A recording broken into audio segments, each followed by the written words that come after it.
How many ways are there to join merchant navy, कितने तरीके से हम मर्चेंट नेवी ज्वाइन कर सकते हैं।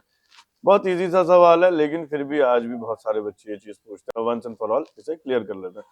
मर्चेंट नेवी हम सबसे पहले, सबसे आसान जो तरीका हमारे पास होता है ज्वाइन करने का, वो होता है जीपी रेटिंग का कोर्स या सीसीएमसी का कोर्स। कुछ नहीं करना है, 10th पास अगर आप हो, इंग्लिश में आपके 40% से ज्यादा है, मैथ्स में आपके 40% से ज्यादा है, साइंस में आपके 40% से ज्यादा है, अगर इतना है और एज आपकी 17.5 years to 25 years in general category अगर है, तो आप मर्चेंट नेवी ज्वाइन कर सकते हो। ज्वाइन करोगे लेकिन as a rating, GP rating करने के बाद आप ऑफिसर नहीं ज्वाइन करोगे, आप ज्वाइन करोगे as a crew, basically OS, as a wiper, ये आप ज्वाइन करोगे। इसके बाद आपके टाइम टू टाइम प्रमोशंस होंगे, जैसे 9 महीने के बाद ट्रेनी ओएस से ओएस बने, फिर एबी बने, फिर बोसन बने, और उसके बाद फिर आपने अपना मेट्स का एग्जाम क्वालिफाई करा, सीओसी का एग्जाम जिसे हम कहते हैं, सीओसी लेके third officer, second officer, chief officer, फिर मास्टर, तो कैप्टन तक आप जा सकते हो जीपी रेटिंग के थ्रू भी। लेकिन अगर आपको बात करो कि डायरेक्टली मैं ज्वाइन कर रहा हूं as an officer after GP rating, GP rating आप डायरेक्टली एज एन ऑफिसर नहीं ज्वाइन कर सकते। Likewise, if I say in the case of CCMC course, the CCMC course basically eligibility criteria remains the same as for GP rating, जैसे English में 40%, maths में 40%, science में 40%, age 17.5 years to 25 years of age, अगर इतनी है तो आप CCMC का कोर्स भी ज्वाइन कर सकते हो। लेकिन सीसीएमसी का जो कोर्स होता है वो बेसिकली केटरिंग का कोर्स होता है, किचन का कोर्स होता है। तो आप ज्वाइन तो करोगे मर्चेंट नेवी, बट आप किचन में करोगे, जिसे हम गेली डिपार्टमेंट बोलते हैं। वहीं अगर मैं बात करूं आपका एज एन ऑफिसर ज्वाइन करने की, तो ऑफिसर ज्वाइन करने के लिए आपके पास दो कोर्सेज होते हैं, डिप्लोमा इन नॉटिकल साइंस या बीएससी इन नॉटिकल साइंस। ये दो कोर्सेज करके आप एज एन ऑफिसर ज्वाइन कर सकते हो।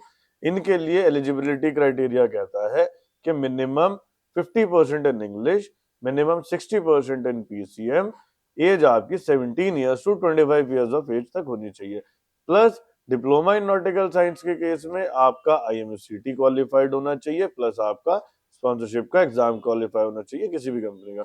अगर हम diploma in BSc nautical science की बात करें, तो सिर्फ और सिर्फ आपका आईएमसीटी क्वालिफाई होना चाहिए। स्पॉन्सरशिप, बहुत सारी कंपनीज ऑप्शन प्रोवाइड करती हैं स्पॉन्सरशिप का, लेकिन कोई मैंडेट नहीं है कि आपको उसे क्वालिफाई करना ही करना है। नहीं भी है तो भी आप ज्वाइन कर सकते हो बहुत सारे कोर्सेज में, कॉलेजेस में। लेकिन डीएनएस के केस में कोई कॉलेज आपको बिना स्पॉन्सरशिप के लिए, बिना स्पॉन्सरशिप के एडमिशन नहीं दे सकता है, वो रूल्स के अगेंस्ट हो जाता है। अब वहीं अगर मैं बात करूं इंजन साइड की, तो इंजन साइड का कोर्स होता है बीटेक मरीन इंजीनियरिंग। अगर मैं पोस्ट 12th बात करूं, तो eligibility criteria remains the same. भाई आपके इंग्लिश में 50% मार्क्स होने चाहिए, पीसीएम में आपके 60% मार्क्स होने चाहिए, और आईएमयू सीटी क्वालिफाइड होना चाहिए। अगर स्पॉन्सरशिप है, बहुत अच्छी बात है, कुछ कंपनीज हैं जो प्रोवाइड कर रही हैं। अगर है तो बहुत अच्छी बात है, नहीं है तो भी कोई बात नहीं, आप बीटेक फिर भी कर सकते हो कोर्स आराम से। उसी के साथ साथ इंजन में ज्वाइन करने का एक कोर्स और होता है जिसे कहते हैं हम जीएमई।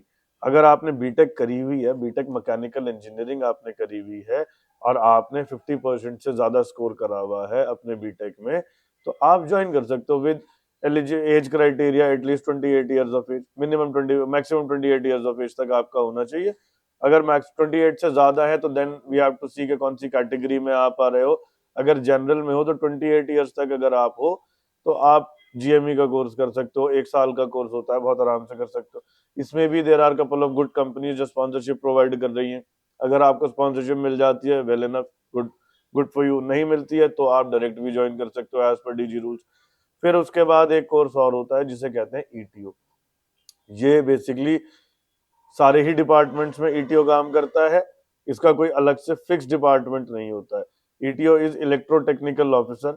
बेसिकली ये इलेक्ट्रीशियन टाइप्स, एक इलेक्ट्रीशियन ऑफिसर होते हैं आपके शिप में, which deal with all the electrical things.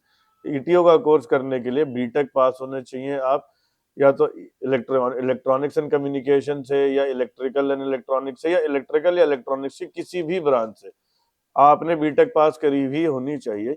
अगर करी हुई है और आपकी एज मैक्सिमम 28 ईयर्स तक इसमें एलिजिबिलिटी क्राइटेरिया रहता है।